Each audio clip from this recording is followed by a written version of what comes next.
단독주택을 지어서 산지 이제 8년차가 되어 가는데요. 가장 후회하는 공사 한 가지만 꼽으라면 바로 지붕의 처마입니다. 저는 2017년도에 단독주택을 직접 짓고 8년 동안 살고 있는데요. 제가 실제로 살면서 집 지을 때 이렇게 했어야 하는데 라고 아쉬움이 남는 공사들이 있더라고요. 이건 저뿐만 아니라 주택을 지으시는 분이라면 아마 많이 공감하실 내용일 겁니다. 초반에 안 한다고 했다가 나중에 필요성을 느껴서 추가로 공사를 하시는 분들도 정말 많은데요. 나중에 살면서 하게 되면 비용도 더 들어가게 되고 공사가 불가능해질 수도 있습니다. 그래서 웬만하면 이런 공사들은 처음 집을 지을 때 한꺼번에 하는 게 제일 좋은데요. 그래서 오늘은 집을 지을 때 꼭 해야 될 8가지 공사에 대해서 말씀드리겠습니다. 이것만 미리 안다면 집 짓고 나서 저처럼 아쉬움이 남지 않으실 겁니다. 제 사례와 주택을 건축한 여러 건축주의 의견을 종합해서 이 영상을 만들었습니다. 그리고 마지막에는 태양광 설치 시 전선을 노출 없이 깔끔하게 시공하는 꿀팁도 알려드릴 테니 놓치지 않으셨으면 좋겠습니다. 자, 그럼 바로 들어가도록 하겠습니다. 첫 번째는 주차장입니다. 주차장은 최소 2대 이상 주차가 가능하게 만드는 게 좋은데요. 요즘 성인 중 차가 없는 사람은 찾아보기 힘든데요. 그만큼 자동차는 이제 필수가 되었습니다. 최소한 2대 이상 차량을 주차할 수 있는 주차 공간이 필요합니다. 보통 주차장을 설계할 때 아파트 주차장을 기준으로 설계를 하시는 분들도 많이 계시는데요. 전원주택은 마트에 다녀오거나 물건을 내릴 때를 생각해서 좀 더 여유 있게 주차장을 만드는 것이 좋습니다. 마당을 조금 더 넓게 쓰고 싶은 욕심에 주차 대수를 한 대로 하시거나 아니면 2대가 가능하긴 하지만 문이 활짝 열리지 않을 정도로 좁게 만드시는 분들도 계시는데요. 주차장이 좁으신 분들을 나중에 보면은 거의 다 후회하시게 되더라고요. 주차장은 나중에 추가하거나 넓히는 게 불가능한 경우가 대부분입니다. 주차 대수가 부족해서 어쩔 수 없이 마을 도로에 주차를 하게 되고 이웃 간에 얼굴을 붉히는 일 또한 생길 수도 있습니다. 나중에 집을 매매할 때에도 2대 이상 하는 게 유리하다는 점도 알아두셨으면 좋겠습니다. 자, 두 번째는 외부에 있는 수도와 전기인데요. 주택은 외부에서 할 일도 많고 시간도 많이 보내게 되는데요. 그러다 보니까 마당에 수도와 전기를 쓰는 일이 많아집니다. 여기저기 옮겨 다니면서 써야 되는데 수도하고 전기 콘센트를 한 곳에다가만 설치하게 된다면 매번 끌어다 써야 되는 게 너무 불편하거든요. 예를 들어서 바베큐를 하고 나서 뒷정리를 할 때나 선풍기나 조명 등 이제 전기 제품을 사용할 수도 있습니다. 그래서 어디서든 바로 사용할 수 있도록 양쪽 모서리 쪽에 이제 많이 뽑아주시는 게, 주차장 쪽에는 별도로 전기를 빼두시는 게 좋고요. 나중에 전기 차량 충전소를 만들 수도 있고 차량 청소나 작업을 할 때도 전기를 많이 씁니다. 그러니까 꼭 기억하셨다가 이런 부분을 잘 반영하시면 도움이 될 겁니다. 자, 세 번째, 지붕 처마는 길게 하세요. 요즘 전원주택 건축 현장을 가보면 심플하고 깔끔한 지붕에 처마를 돌출하지도 않고 물바지도 없는 징크 지붕으로 마감하는 경우가 꽤 있는데요. 심지어 건축 설계사분들도 이런 구조를 많이 추천한다고 합니다. 저희 집도 그랬는데요.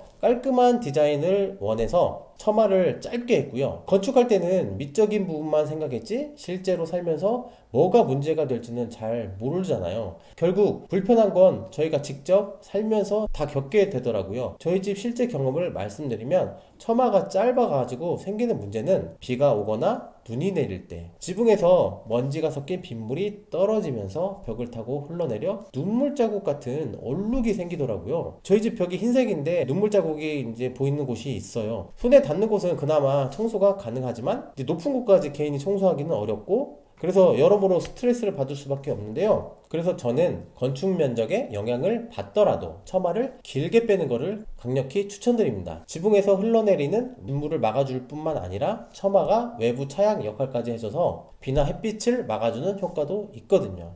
결국 파고라나 어닝 같은 것을 추가로 설치하지 않아도 됩니다. 많은 분들이 처마 없으면 벽 때국물 질질 흐른다, 우리나라 전통 한옥이 처마가 긴 이유가 있다, 이런 말씀들을 많이 해주시는데요. 정말 경험해보신 분들은 다 아시는 거죠. 저처럼 후회하지 마시고 가능하시다면 처마는 길게 뽑는 걸 고려해 보셨으면 좋겠습니다. 네 번째는 외장재 마감은 내구성이 강한 자재를 사용하세요. 이제 전원주택들을 보면 경량 목 구조의 스타코플렉스 라는 외장재를 쓰는 경우가 많은데요. 그게 예뻐 보여서 저희 집도 스타코플렉스를 선택했습니다. 그런데 이제 와서 보니까 외장재만큼은 외력에 강하고 오염이 안 되는 마감재를 선택해야 한다는 걸 지금은 뼈저리게 느끼고 있어요. 저희 집이 지금 딱 8년 됐는데요. 스타코플렉스 벽이 갈라짐이 생기기 시작했어요. 특히 외벽과 창문이 만나는 부분이나 90도로 꺾이는 이제 벽면에 이제 금이 조금씩 가더라고요. 그런데 세라믹 사이딩이나 벽돌을 쓴 집은 오염도 거의 없고 내구성도 강하다고 합니다. 스타코플렉스 같은 경우에 디자인의 강점은 있는데 오염 부분에 있어서 취약하다는 단점이 있습니다. 외장재는 튼튼하고 강한 소재를 쓰는 게 좋다고 생각합니다. 저는 그래서 세라믹 사이딩이나 스톤 재질 마감재를 적극적으로 추천드립니다. 다섯 번째는 실링팬 설치입니다. 내부 환기와 통풍은 정말 중요한 요소인데요. 여러 가지 장치가 있겠지만 가성비로 따져서 무조건 해야 된다고 하는 걸 하나 뽑으라면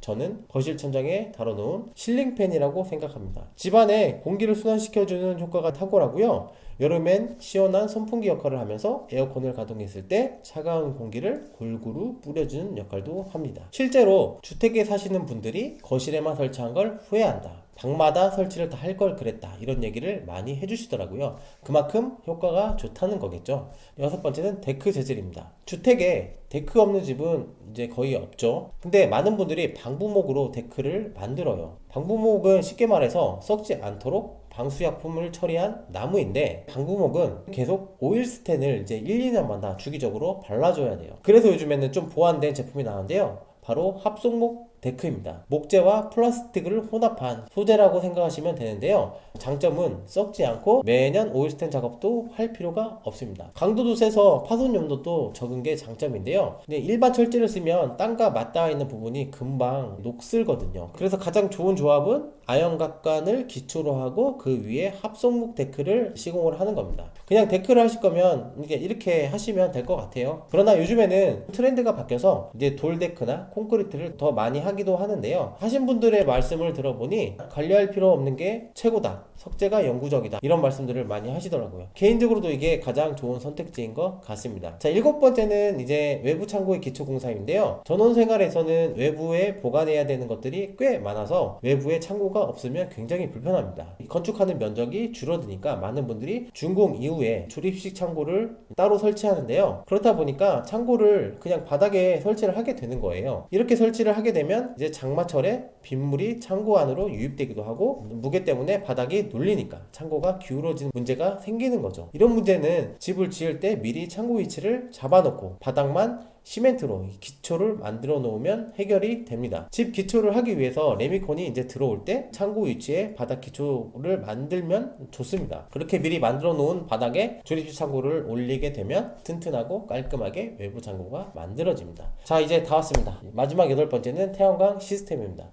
요즘 주택은 가스보일러만 빼고 인덕션, 건조기, 전기차 등 웬만한 건 다 전기로 하는데요.